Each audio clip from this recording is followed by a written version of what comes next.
Now, from the recent parliamentary election to Russia's foreign policy, Vladimir Putin tackled a whole range of questions from the public, including a number of tough topics. The Prime Minister's annual televised Q&A with the nation lasted a record 4.5 hours.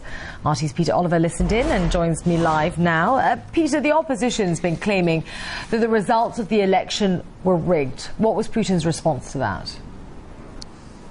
Well, following the parliamentary elections at the beginning of the month, we saw videos appear online allegedly showing electoral fraud taking place. Now, these videos went viral all across the internet, and speaking about the web, Vladimir Putin said that due to the nature of it, it couldn't be limited, and also said that even if it could, it wasn't the role of government to limit the internet and internet usage. Now, he did say that technology should become a bigger part of the electoral process, saying that webcams should be placed in polling booths to make sure that everybody can see exactly what happens there. I'm now asking the Election Commission to install web cameras at every polling station in the country, and there are over 90,000 of them. These cameras should be on around the clock so that everyone can see what's happening at every station. That'll rule out any allegations of fraud.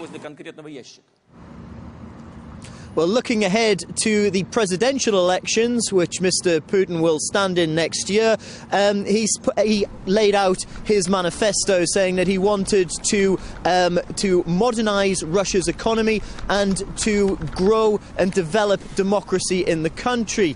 Now, he also had some words for one of his contenders in that presidential race, Mikhail Prokhorov, saying that he was a worthy and a strong contender, but stopping short of saying that he would give Mr. Prokhorov his support. Of course, Vladimir Putin will be running against him, going for that the job of president in March of next year. Now, one final point on the elections, he did say that if Vladimir Putin saw that the people were not on side with him, that he would remove himself from office, that he would step down voluntarily if it looked like the people weren't on side. Now, Peter, the televised Q&A session, as you were saying, lasted over 4.5 hours, so presumably there were a number of awkward questions as well. Well, in 4.5 hours, when you're asking all the people in Russia to put their questions to one of the men at the top, well, you're going to get some great questions and you usually unearth some gems. As I say, 4.5 hours this time, the longest that the Prime Minister has spoken for and addressed these questions. This time out was no different. What we heard was Mr. Putin fielding a question about a ballot that had been spoiled during the parliamentary elections earlier this month. Now, that ballot came from London, and whoever had filled that ballot in, or misfilled it in as it were, had left a rather choice message for the PM on their ballot paper using some, well, colourful language. Let's hear what he said. You didn't run in the parliamentary election. Your name wasn't on the party list, and yet everyone seems to hold you responsible for the results. Well, that's normal. Vlast magazine published a photo of a ballot that had an obscene message addressed to you on it. I would not want to voice it right now. Why not? Go ahead. Putin, why don't you? The rest is unbroadcastable. What do you think of this attitude? Yes, I've seen that message. I found it very amusing. And I was even pleased because there's nothing new in this attitude.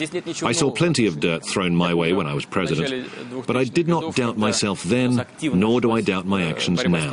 As far as I know, the message on that ballot was written in London, and we know very well why some Russians live there, and why they don't want to come back. Their obscene message to me simply tells me how much they want to come back, but they can't while I'm in power. I'm not mad at them. I'm actually grateful that they came and voted, just like I asked them to. And aside from the elections, Peter, what other main points were talked about?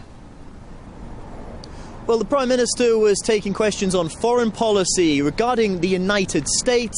Vladimir Putin said that Russia wanted to improve their relationship with America and work together with the US. However, it was the United States side which really didn't want to take their relationship any further, that they didn't want to deal with sovereign nations like Russia, that they had their own type of partner they wanted to work with.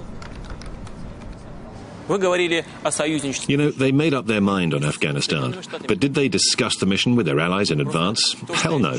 They carried out their strike and only then started pulling in other forces, saying whoever's not with us is against us. We'd like to be allies with the United States, but what I see now is not partnership.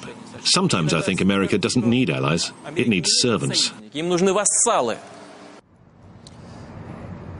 Well, staying stateside, Prime Minister Putin also had some comments for US Senator John McCain. Now, John McCain had said that Vladimir Putin would go the same way as Colonel Gaddafi. Now, this prompted a response from the Prime Minister saying that, well, perhaps John McCain had spent too much time in the prisoner of war camp during the Vietnam War, and this had affected his mind.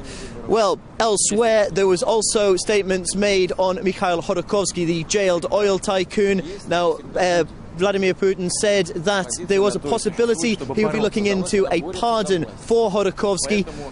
All of this coming, of course, in a 4.5-hour long Q&A session, the longest so far in the 10 years that Vladimir Putin has been doing these, beating his previous record by, well, about 5 minutes.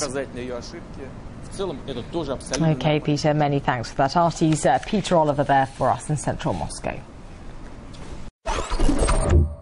Your friend, US Senator John McCain, has said on Twitter that you could follow the fate of Muammar Gaddafi. Do you think it's an idle threat or a real plan by the West? Well, calling him a friend is probably an exaggeration, although I have met Mr. McCain. I think it was at that memorable Munich Security Conference 4 years ago. Yes, I've seen that statement. What can I say? First, his words weren't meant for me, but for all of Russia. Some countries would want Russia to step aside, to get out of the way, and stop interfering in the ruling of the world. They're still afraid of our nuclear potential. That's why Russia is always in the spotlight. That's why it's a pain in the neck for many. We have an independent foreign policy, and I hope it stays this way in the future. Of course, that's not very convenient for some people. Second, the West is not monolithic, and we do have more friends than enemies. Third, Mr. McCain is known to have fought in Vietnam. I believe he has enough civilian blood on his hands. Is it that he can't live without such horrible, disgusting sights as the butchering of Gaddafi? The whole world saw him being killed, all bloodied. Is that democracy? And who did it? Drones, including American ones, delivered a strike on his motorcade. Then commandos, who were not supposed to be there, brought in so-called opposition and militants, and killed him without trial. I'm not saying that Gaddafi didn't have to quit, but that should have been left up to the people of Libya to decide, through the democratic process. It's a long and difficult way, but it's the only way to do it right. Mr. McCain was taken prisoner in Vietnam, and was put not just in jail, but in a pit. He sat there for several years. Anyone would go nuts after that.